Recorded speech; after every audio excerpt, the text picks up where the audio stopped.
Selanjutnya ini bentuk arah komunikasi dan gaya kepemimpinan. Jadi kira-kira kalau tadi kan ada istilah-istilah itu, ini caranya. Jadi misalnya yang otoriter ya semua dari atasan, bawahan itu mendapatkan perintah. Kalau yang sisi demokratis, bawahan itu juga bisa berpikir dan bisa berkomunikasi. Mana yang terus ini kalau itu bebas kendali ya, itu bisa betul-betul bebas gitu. Tapi yang paling ujung memang lebih sulit untuk kita mengkontrol ya. Kecuali kita udah tahu nih poin-poin mana yang harus tercapai, poin-poin mana yang sudah bebas yaitu bisa diterapkan. Terus kembali lagi, kalau tadi ada otoriter, ada demokratis. Mana yang lebih baik itu tentu masing-masing lah ya. Baiknya dari sisi tujuan itu bisa tercapai dengan baik. Saya setuju tadi semua yang disampaikan, saya setuju. Misalnya ada Bapak yang menyampaikan bahwa kalau kita ngomong, tadi kasus tongkang ya Pak ya, kita ngomong terus semuanya dengar, semuanya jadi baik dan itu urgent, harus cepat kan. Nah itu tentu lebih efektif saat itu. Kenapa? Karena kalau kita ngomong ke atasannya aja, atasannya nanti harus ngomong ke yang lain, waktunya habis. Katakanlah semuanya nurut, waktunya habis. Begitupun dengan kita memberikan efek jerak ya. Terusnya Pak. Ya silakan Pak. Itu yang kembali yang nomor 4 Pak. Ada toleransi kesalahan bawaan itu.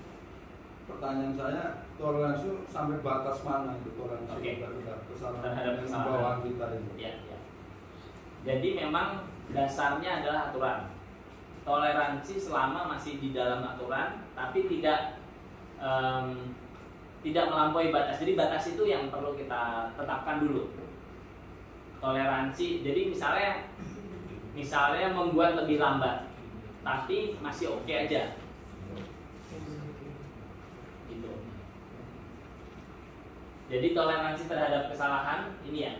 Ya, nomor 4. Ya. Contoh misalnya gini, kita harus tadi kan sampai sini jam katakanlah 13.15 ya. Tapi sampai sini 13.17 setelah 2 menit. Di beberapa pihak itu nggak boleh masuk gitu 2 menit. Tapi kan sebetulnya kalau di kondisi kita siang ini telat 2 menit nggak terlalu masalah. Nah itu toleransi. Tapi masih aman gitu. Nah batas aman, batas boleh atau tidaknya itu harus ditetapkan dulu sih memang. Jadi kalau kita di perusahaan aturan dulu, aturannya clear. Tapi kan kita berharap melebihi lebih baik dari sebatas aturan yang boleh dan tidak boleh. Kayak kira-kira gitu Pak. Nah, makanya seringkali kita punya target sendiri. Di tim kita punya target sendiri. Target kita sampaikan ke anak buah, misalnya jam kerja aja deh, jam kerja gitu ya. Bahwa kita istirahat dari jam 12 sampai jam 1 misalnya. Nah, kita lebih baik datang itu jam 1 kurang 5, jam 12.55.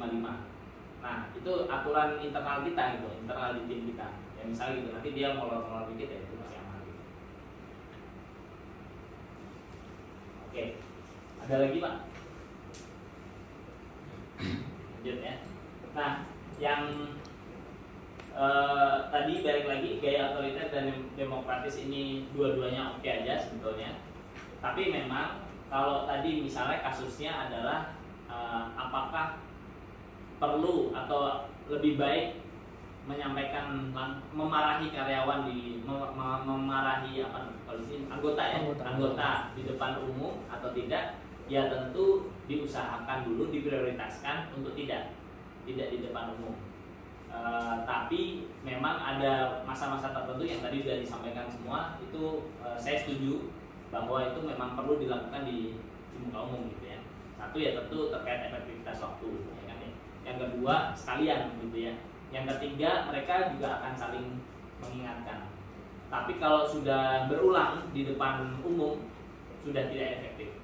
Jadi perlu sekali, maksimal 2 kali. Nanti setelah itu orang lain akan nyuekin kita gitu, akan mengabaikan kita kalau memarahi hal yang sama berulang-ulang di depan umum gitu.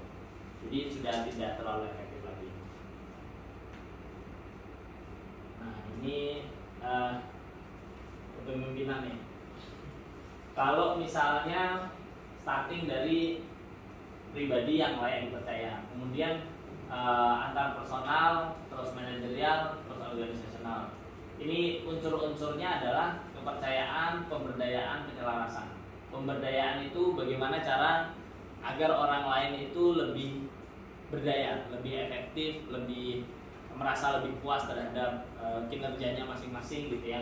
Penyelarasan ya, nah ini kan individu-individu yang sudah bekerja dengan baik. Bagaimana cara individu-individu ini bisa bekerja dengan selaras dalam satu hal yang tujuan yang sama. Ini perlu mulai dari diri kita sendiri, terus kepercayaan terhadap orang lain, dan seterusnya. Nah, bagaimana cara kita bisa percaya terhadap orang lain? Ya memang kita perlu memahami kenapa orang lain itu melakukan ini, kenapa begitu. Tentu dengan backgroundnya masing-masing. Orang lain juga punya latar belakang yang berbeda-beda kan dengan kita. Teori kepemimpinan awal berfokus pada pemimpin. Jadi ada dorongan, ada kehendak untuk memimpin, kejujuran, integritas, kepercayaan diri, kecerdasan, pengetahuan juga terkait dengan pekerjaan. Ini apa teori-teori terkait dengan kepemimpinan. Sampai sini ada pertanyaan lagi nggak Pak? Kira-kira kasus-kasus yang ada di lapangan yang dihadapin?